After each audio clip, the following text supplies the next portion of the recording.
Welcome back, everybody, to the Binding of Isaac Repentance. Like last time, we're going to be doing not the Pitch Black challenge, and I also keep forgetting to bring up the seed every time. But yes, I did look up what everything just got harder means, and it basically means the colored. Oh, we got a little transformation. We are poop, and we have no range. Okay, high. His name is Highbrow. I get it now. You know what? I really don't like that. Wait, we have petrifying poop too, so we should do all the poop. Yes, what everything just got harder does. Wow, we got to nickel. Is that so? There's the colored enemies that spawn that they give you more. They give you drops when you kill them, as well as just being stronger, like having more HP or having the ability to regenerate, or so on and so forth. So more of those are spawned. More of they're called champions. I think that's the technical name that I looked up at the wiki. And so more of those regular enemy champions will spawn, as well as more boss champions will spawn. Do we have any item rooms on this? I know some of the challenges do not have item rooms. I didn't actually go back. Dang it! I literally was just like, I'm gonna go back and listen to the audio of the last recording and be like, does it sound good? And then I just, the poops don't actually drop poops. How sad. There's no item rooms.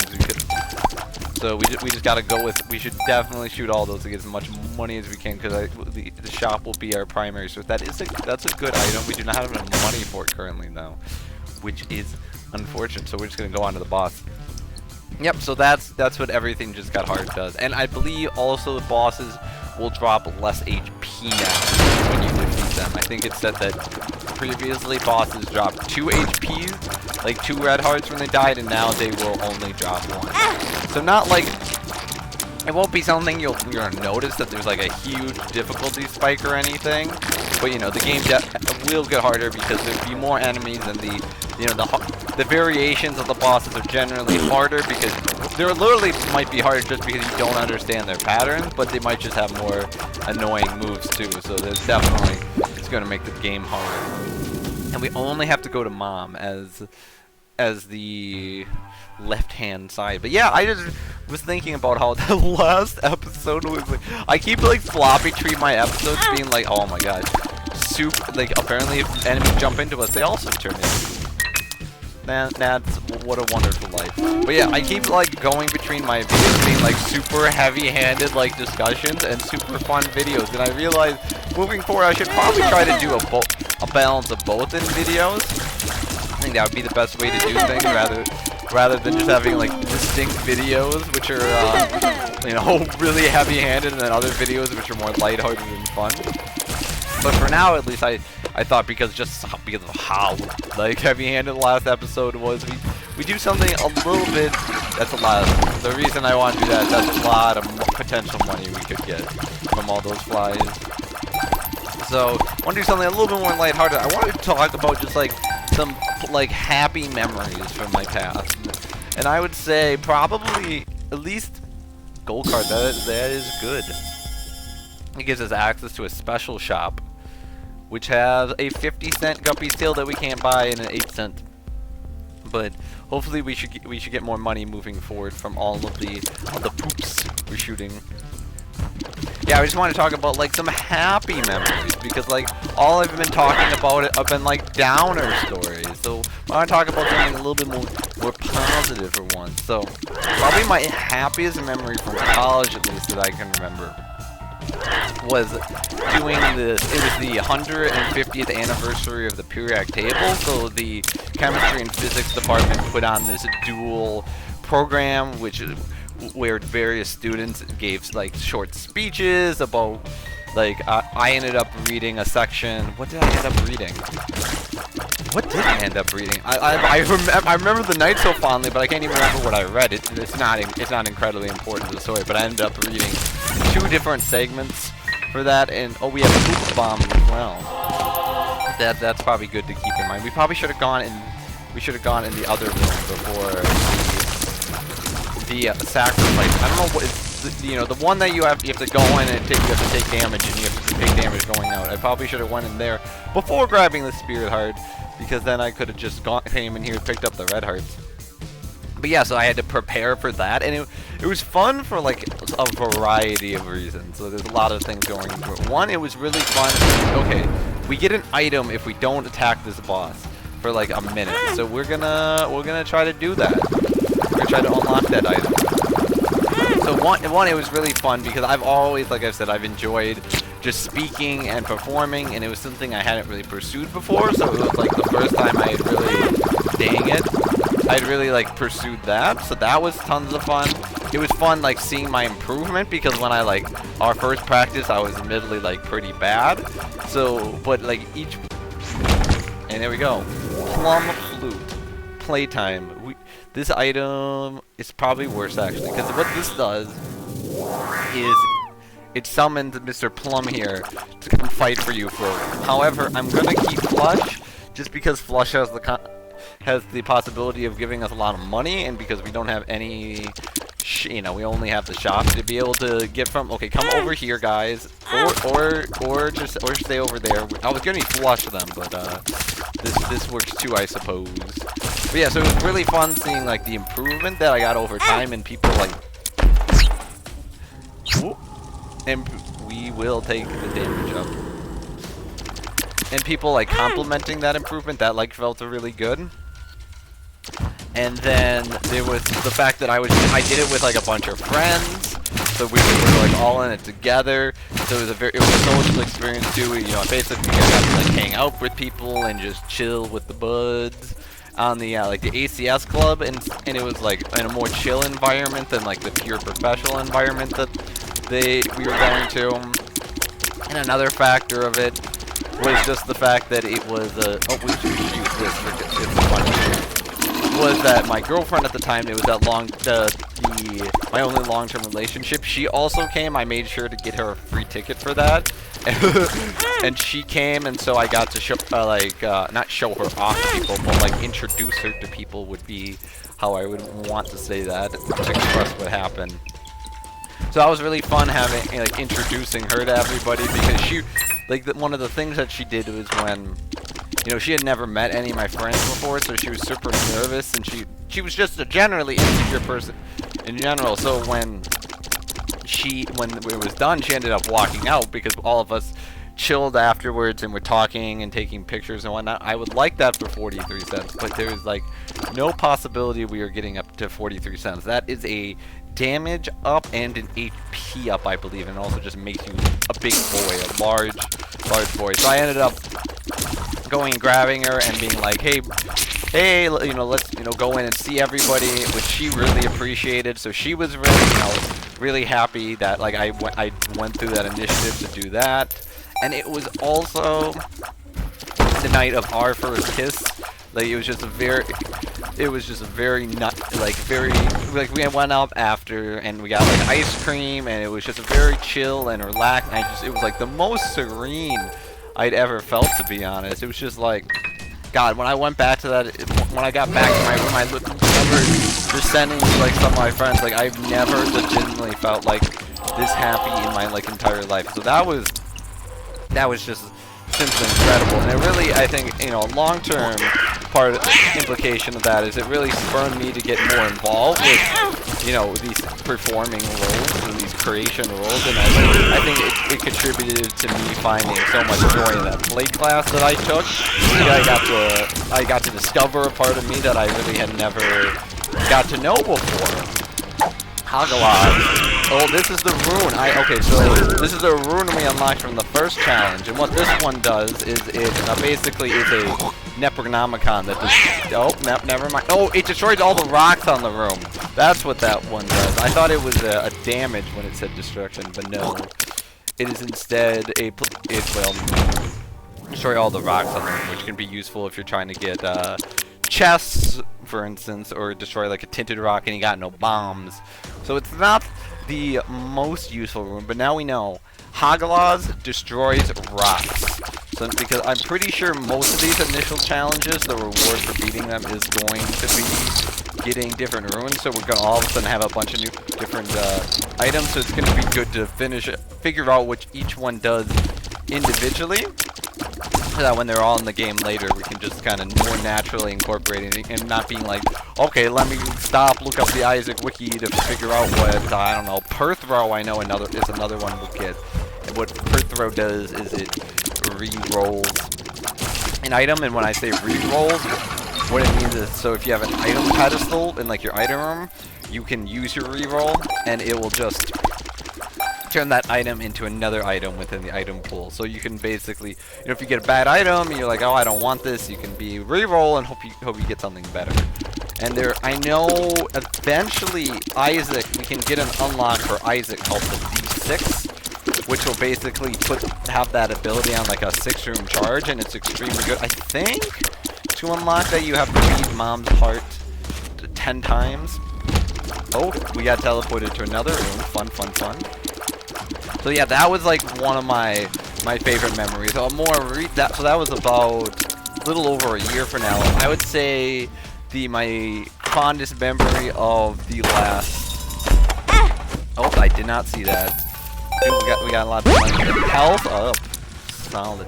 Of the last like month or so was a time where me and my friend Sydney, we ended up just. Oh, that is 8 ball. I'll take the heart.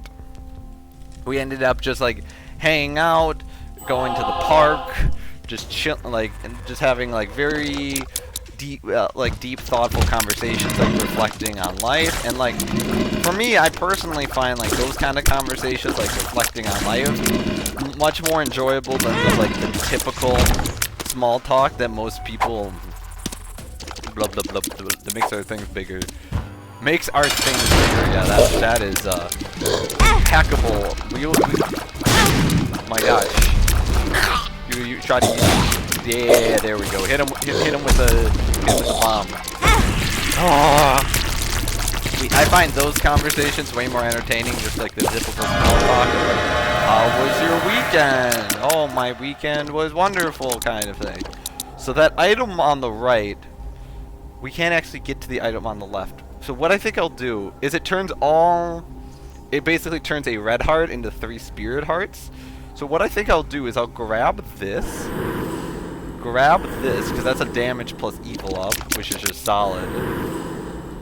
We will take this with us. We will not use it right now. Oh, we could just use it. Now we have, and we'll take it with us. I could have, actually, probably what I should have done is used it, put it back, and grabbed my flush again. That would have been the optimal play now that I think about it. I just did not give myself enough time to think. And yeah, just like hanging out with her was just tons of fun. And even I had a similar experience yesterday, just like hanging out with a different friend and just having nice conversations. Like the part of the conversation that's really fun is how they kind of go is, okay, I have this perspective. Let me talk about my perspective, and then let's hear your perspective. Do you agree with my points or don't disagree? And then at the end of the conversation, it's just like you're not trying to convince the other person or persuade them of anything. You're just like, well, now we have a better understanding of our perspectives, and of both your perspective that's different than mine and my perspective, because I just had to argue from my own perspective. And it's just, I think those are just wonderful opportunities and wonderful conversations, because it just really, it gets everybody on the same page and gets everybody to understand each other more, which is like, and gets me to understand even myself more in the positions I hold, rather than just like believing a position because like I was told to believe it. You know, I can actually argue for why I actually have that position. I'm just gonna do that, so I really don't want to go in there with our range. So I think those are incredibly, those are always just whenever you're able. This item, what it does is it's a trinket, as you can see, but once you get it, you cannot remove it, and it does damage to the bosses. It's actually probably better than Petrified Poop. So basically, we cannot remove this trinket by any means. The only way for us to get another trinket would us to get an item that allows us to have 2 trinkets. So it kind of makes sense to get the ticket. Oh my gosh, that just reminds me of another memory of this summer. So like, I have a bike, like a mountain bike. However, I typically only use it for like in-city road biking. And so, like, this summer, I was like, you know, why don't I actually try to go on an off-road trail, like, for once in my life. So I was like, I found a place that was, like, a couple miles from where I was living, and went over there, and I had an absolutely abysmal experience, to say the least. So what ended up happening is, one, so I couldn't go very fast at all. I had to go at, like, 2 miles per hour because the trail was like on the side of the hill that if I, you know, because I couldn't, and it was extremely, oh my gosh, that was bad. It was extremely bumpy and rough, so I couldn't actually see what was coming up. So I had to go extremely slowly because I was scared of just like hitting a root or something, because there was tons of roots and rocks on the trail, and I was just gonna go flying off the hill. And one time I actually almost went flying off the trail. Like, the only thing that saved me from tumbling down the hill was that my bike handle ended up getting stuck on the tree, and that's what allowed, oh my gosh, okay. That was, did we just, that, I'm not gonna, I don't want to talk about it, okay? We're just gonna not talk about it. That was so hurt, oh my gosh. We have 2 HP now. Well. We live for our mistakes. If we lose this run, I will plan to do it again, because at least these runs, you know, it's only taking 40 minutes compared to like the, oh my gosh, the like 50 minutes that what the last one was. You have to get a bomb in there. This bomb is, I've never fought this boss in my life, so I have no idea what they do. Very bony dude. Oh, that did a heart of damage to me for some reason. So I might just die. Hopefully we get an HP up that we're able to turn it into spirit hearts if we win the boss. Oh, nope, we died. Well, let's restart this run. And, oh, this one, I thought this one was highbrow. Apparently we're playing oh crap. Huh. Apparently I was just not aware of the actual run we were doing. But yeah, it's just wonderful whenever you can have those type of conversations with people. And you know, I wouldn't say get an opportunity to have those conversations with people very often, because it's not something that you could be like, you could just like bring up in daily conversation with somebody unless you like already really know them. And apparently, for what I've been told, is that I'm already intimidating to people. People find me intimidating and overwhelming when they first get to know me. Both because of how I talk. I generally talk extremely fast, and it can be overwhelming for people to actually understand everything I'm coming across. And people also say I'm just too smart, and it makes, so by interacting with me, they feel dumb. So therefore they don't want to interact with me because it makes them feel dumb, which I'm just like, bro, you know, I don't need to have the kind of like I'm also a regular person that has interests outside of school and stuff like that, you realize, right? So you could just talk to me about those kind of topics, but the main thing that people do instead is they end up just using me as as just a person that you see in your classes, and you use like, I don't know why I did that, I panicked. I panicked and hit the space button is what happened. Because that enemy got awfully close to me. And we might try to drop a bomb on Monstro here. Drop a bomb on me, baby. You dropped a bomb on me. Yeah, so apparently I can come off extremely overwhelming. So people see me as like a resource they can use, for instance, to help me with their class and tutor them. And so, and also they utilize the fact that I do just generally enjoy tutoring people. We got +1 to lowest stat. We got some more range. Let's go! But yeah, I just enjoy talking to, like, teaching people and talking to people. Like, I want to become a professor, for gosh sakes. I like hope that I enjoy doing that. Oh, we could. I was like, we could have pushed the troll bomb into that if we had we had HP up. Nice. And 3 more bombs. That was just extremely nice room, if I gotta say so myself. So, and it was like, I've had the thought in my past, like, I'm not gonna act like I'm someone I'm not in order to like interact with people. You know, I'd hope that people want to spend time with me because they genuinely want to be around me, or like, and I'm not just because I'm beneficial for them. You know, like in the terms of being able to help them with their work. If I'm beneficial for you in terms of like, or you know, like we have these conversations every once in a while, and I'm able to like assuage your worries or something, or validate your feelings, like that, you know, that's just a perfectly normal part of friendship. But I'm talking more about the idea of just people coming to me and being like, yo, Sean, can you help me with homework? And then pursuing no additional friendship beyond that purely professional sake. So, you know, and it's interesting, what I've kind of learned recently is, you know, if I'm the only one, well, we got two worlds, that's like pursuing a relationship, like if I'm the only one putting an effort to like try to hang out outside, that we're gonna do, this is definitely a perfect room for that, for the flush. That room was spooky, and then we'll go back and we'll get the seeker room.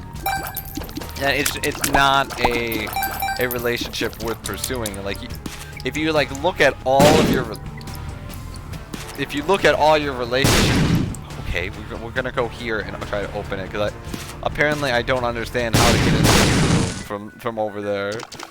Key. Do you give me stuff when you blow you up? Give me a pill. Pill is speed up. Speed up. Cannot complain about that one. Yeah, if you kind of take a, you know, an inventory of all your relationships and you look at, well, like this person actively makes efforts to hang out with me, like even if, you know, I try to make plans with them, then they say they can't, or they like hit me back later and be like, yo, can I, you know, you want to hang out, I'm free this time now, or you want to hang out that, compared to people that you just reach out to and like, yo, you want to hang, they say no, and then you never hear for them again. It's like, you know, those are not like healthy two-way relationships then. And I've definitely come to pass with a Hierophant, amazing. No, with relationships like that. And you know, the hard thing is when, for me in my college, because those were the kind of friends I developed when I was younger in college. It was, I would say, this does not work on them. You know, I was a bit of a different person. Those are like the only type of friends I have now, so it's difficult to want to like give up or like cut friendships when they're like some of the only friends you have, right? I think that makes quite a bit of sense. But it's like equal plus range plus shot speed up. I will not complain. I have no idea what that is, and I want to know what it is. What are you? Circular rift. Stare into the abyss. Okay. So we apparently shoot shots that form like abyssal voids to the other side. I wonder what, we'll have to see what this does when we actually hit. It's, you know, it's a 2-heart deal, so I'm hoping that so it just sucks everything towards them. So it's kind of like that item we got, like the magnetizing shots. But so it's really good when we have so much. Yeah, like when that happens, for instance, Wheel of Fortune, I think we'll just blow up. A fortune. Get 3 bombs for blowing it up. That's a pretty solid deal, if I gotta say so myself. But you know, parting ways, and it's just realized, you know, I kind of follow the idea now. It's like if someone in your life, and you say this person is actively being a detriment to my life, and you know, even if it's your family, your friends, it's like, you know, you probably want to try to work things out for them. But if the other person refuses to want to work things out for you, then you have complete legitimization just to cut yourself out of your life. Like no matter how much they try to guilt you and say like, oh, you shouldn't be acting this way. It's like, well, if you would have like came at me, like legitimized my feelings, had an open conversation with me, yeah, I wouldn't be taking these steps. So I'm sorry, I'm now taking the step for my own benefit. I was, you know, and I don't care if you call that selfish, because I think it was selfish for you not to listen to what I had to say to begin with. Like, if the important part is you try to reach out and have that constructive conversation first before just giving up on the other person. Because if you just give up on people, and like, that's not going to be useful for forming trust. And that's how people end up with, like, you know, trust issues, is they have the complete inability to invest any modicum of trust in other people. Therefore, it's difficult to form relationships with people. And that makes me think of a contributing factor to why I can come off as overwhelming to people is I have like the opposite. Don't have what you would traditionally think is a trust problem, but I have a problem with trusting people too easily and then letting people like take advantage of me because of it. And so it's something I've come to with recently is actually, you know, it's okay to stand up for yourself. It's okay to have conflict. If it's conflict for the sake of trying to, you know, improve things, like conflict for the sake of conflict obviously is not useful. Like, if you're a person that just enjoys making people mad, like that's for the sake of them getting mad, that's not gonna do anything. But, you know, if you need to have the conflict in order for people to be able to have this conversation and bring up the points so you can hopefully have a better relationship moving forward, then I think that's a perfectly legitimate reason to engage in conflict and stand up for yourself. That follows it with my whole, one of the earlier episodes I was talking about, like, legitimizing your own feelings, like, thinking about, like, stepping back and realizing, like, is the emotions I'm having, like, justifiable based off of what's going on, and having them stop, and, like, you might come to the conclusion, like, okay, my response actually right now isn't the most productive. I should try this other response, but, you know, you might very easily have the, no, I think we will take this because it's a damn job. And it gives us more hearts. So, yeah, you know, you might come to the very conclusion that, no, like, my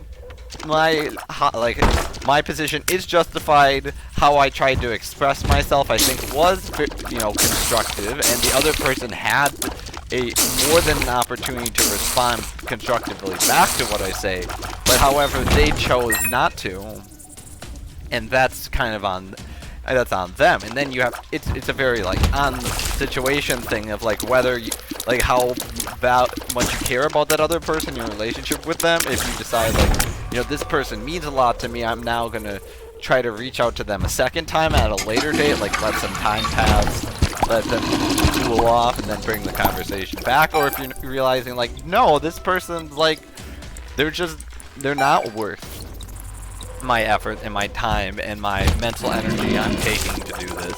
So therefore, I'm just gonna cut them out of my life. And, like, then if the other person comes back and tries to have an actual, like, constructive conversation with you, then, like, hell yeah, have that conversation. But then the onus is on them to do that, not on you. It's like the other person has some responsibility in all of this too. And, like, these are, the thing for me is, like, these are lessons I think people kind of generally know. Like, I'm probably preaching to the choir to a certain extent, and learned throughout adolescence, but frankly, I just did not. And it was because I didn't have much of a typical adolescence, just because, that long story, basically, where I repressed my feelings for such a long time that I wasn't in touch with my feelings, and just denied them. Like, I convinced myself I was the range down. That actually, not horrible because it wasn't too big, but not ideal, obviously. But, you know, so I've kind of, what I said, speed run my adolescence for the, or sped run, or however you would be the past tense of that, over the last year since my breakup. And I've been learning all these lessons and learning what emotions are and learning about my identity and learning about who I am. You know, that brings me to it. Speed down. Speed down. Big sad. That someone else said, I forget where it was from, but this wasn't my idea itself. It's like, you know, you always hear people give the advice and, you know, just be yourself. Oh no, this I think was from the Psych of Play episode, now that I think about it. And people always give this advice, you know, just be yourself. And however, when you actually try to do that, you realize that's very difficult if you don't actually know like who yourself is. Like, what are your principles? What are your morals? What do you live by? What do you like to do? What don't you like to do? What are your preferences? And if you literally don't know these things, then it's fairly impossible to just be you if you don't know what being you means. Shot speed down. Oh, I have 0 luck. I don't even have negative luck. Big sad. So, I would, like they said in the video, the more useful advice is like, take after to get to know yourself. Like, I don't think, I shouldn't generalize it, but I certainly did not. This room is, you know, I will do this. This room is just mucho sad. I do not like that. That is a, we just don't, you know, I didn't take enough time to get to know myself, so you know, that leads into you not being able to stand up for yourself because you don't know what you stand for. Like, how do you stand up to something if you have no idea what you're standing for? So, you know, questions like that and the whole struggling to come to terms with what my identity is has definitely been a progression over the last year, and it's definitely not been an easy thing, and it's not something that I would recommend people try to speed run, like basically I've been trying to do. But you know, you start asking questions in your, you know, both in childhood or whatever stage in life. You can do it at any stage of life. You know, just ask yourself, am I living how I would like to live? No? How, like, what actions could I take to be more in line with how I live? Like, and, you know, just those, like, self-reflectory questions, I think, are incredibly... This is a big boss room, so I'm scared. Double trouble? What the heck is that? Is this, like, the, everything got harder, I wonder? Oh, and I don't think I ever explained this, so if anybody was wondering, you know, like the special shots we're shooting out, how often you shoot those out is determined by your luck stat. So higher luck stat means higher percentage chance in order to shoot out special shots. I don't know all the percentages off the top of my head. That would be a bit much, but that would be something that people could look up on the wiki easily. Wow, we have a lot of HP, and we're going down to our final floor, where we're able to crack the world card and just kind of go towards the boss. So the world. We are very far away from the boss. I don't like that. I do like the ability with this flush and be like, I just don't like this one, and then just like get rid of it. That's very nice. Even though I wouldn't say it's a tremendous spacebar item in of itself. It's like it's got its own merits. We apparently blew up a rainbow poop. I still have no idea what rainbow poop do, for instance. Yeah, these void tiers are pretty good though. We might as well take that. Because let's see if we can actually blow up this. Where is the secret room here? It's here somewhere. It's okay. It's down. We can skip a couple of rooms by doing this. I was gonna try to shoot the troll bomb down. Oh, we can. Actually, I kind of want to go to the shop though. So we'll go to the shop, and then not like we really need the shop at this point. We should be plenty dandy. We have like, if I manage to lose this run somehow, I should just like stop playing the Binding of Isaac. To be honest, like I don't know if I could live with that shame. No, of course I wouldn't actually stop recording because I'm having way too much fun to do anything like that. But I would need to take some time to just reflect on my life and how I got here.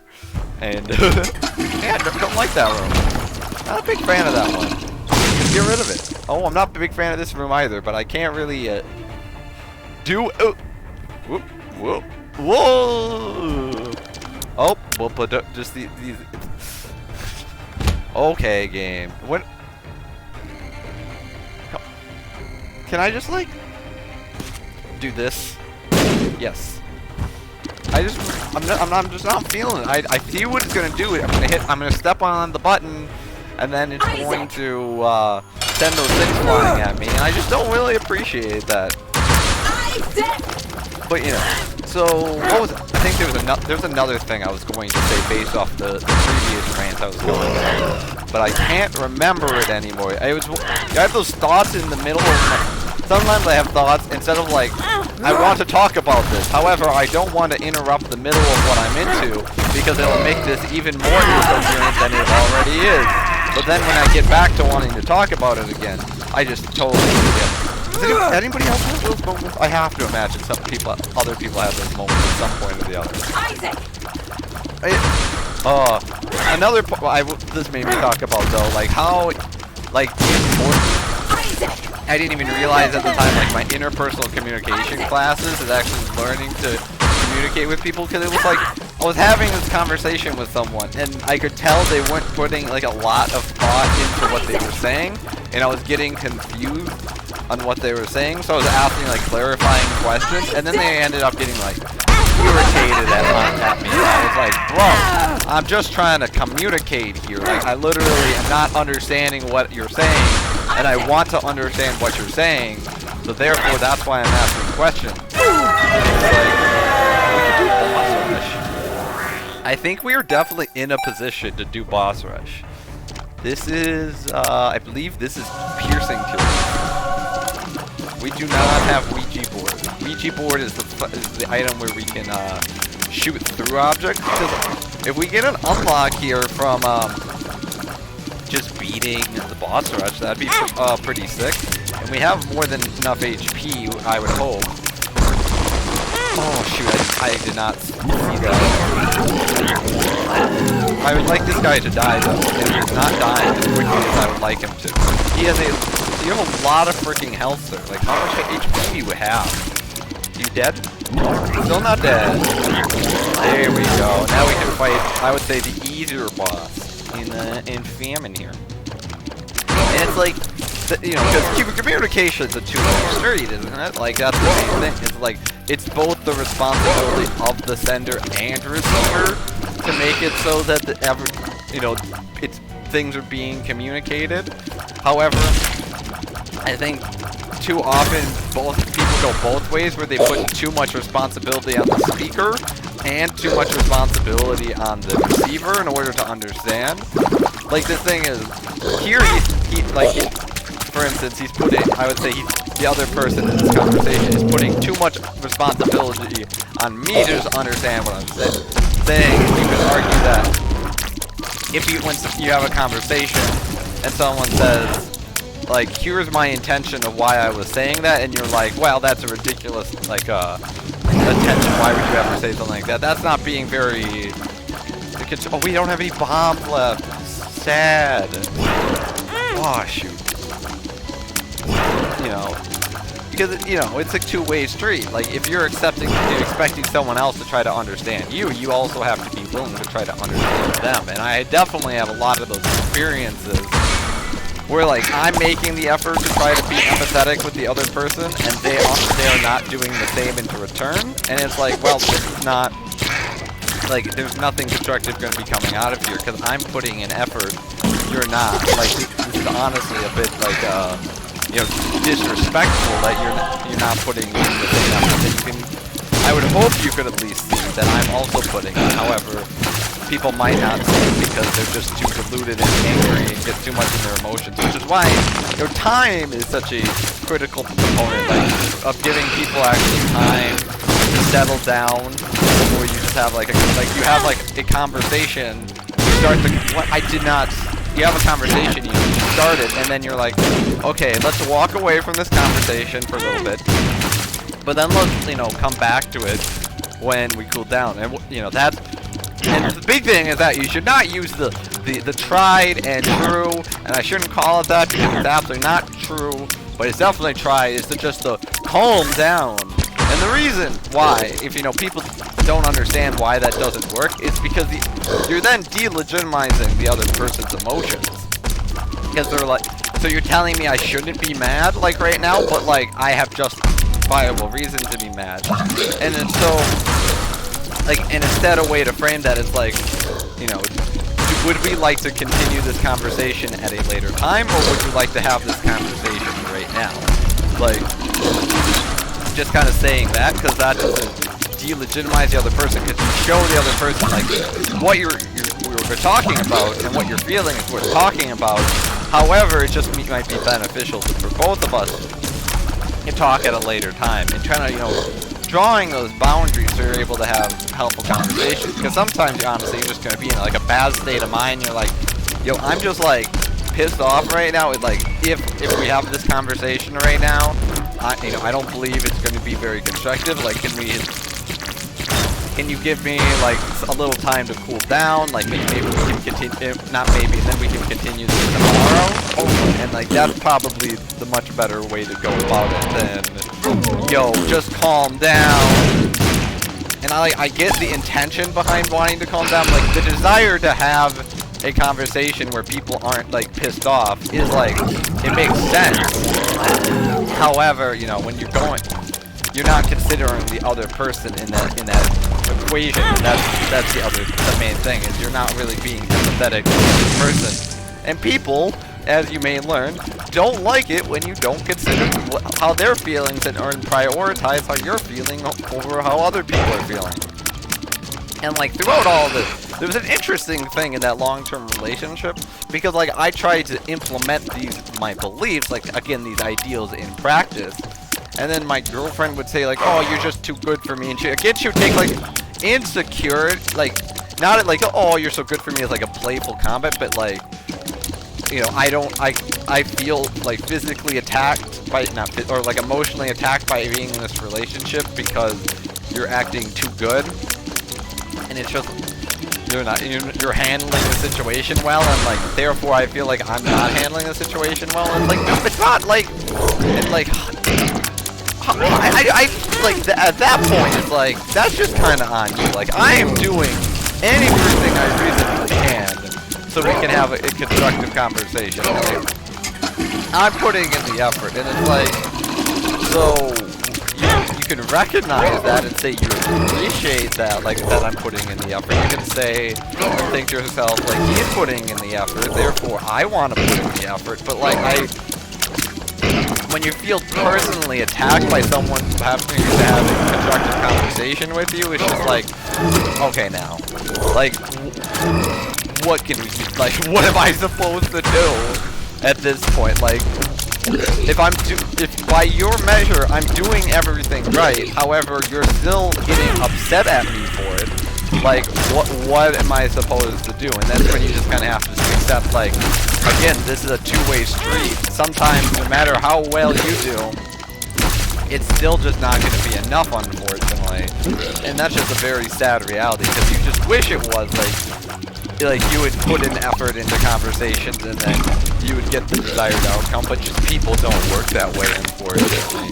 And that's the whole, like, giving into the pragmatism sometimes rather than living in our fantasy worlds. It's like, well, shucks, that sucks, that's not the way I wish things would work, and maybe I can have conversations with this person about changing the way, you know, our dynamic works, so we could move more toward the ideal.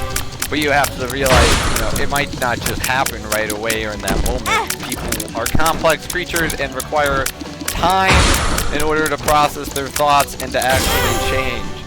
And we are almost dead. We are almost dead. What the? He's faster than me. What am I supposed to do? Give me that HP. Give me the HP. Cool.